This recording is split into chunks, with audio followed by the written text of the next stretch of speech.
In this guide, I'll show you how to disconnect and reconnect your PS5 controller via Bluetooth to your console. So the first thing you want to do is go to the settings cogwheel in the top right corner. Then you want to scroll down and you want to select accessories, select general, and we're going to go to Bluetooth accessories.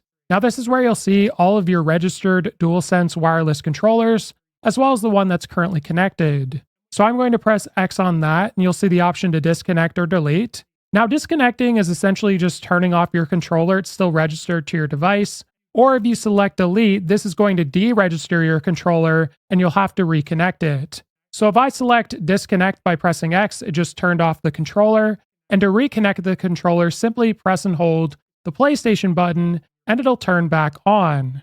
Now when you do this, you'll notice it popped up again. And if you wanted to fully forget the device, all you need to do is select delete, but you will need your USB cable and plug it into your controller as well as your PS5. Then press and hold the PlayStation button and it'll reconnect your controller. This video was helpful. Like and subscribe and we'll see you in the next one.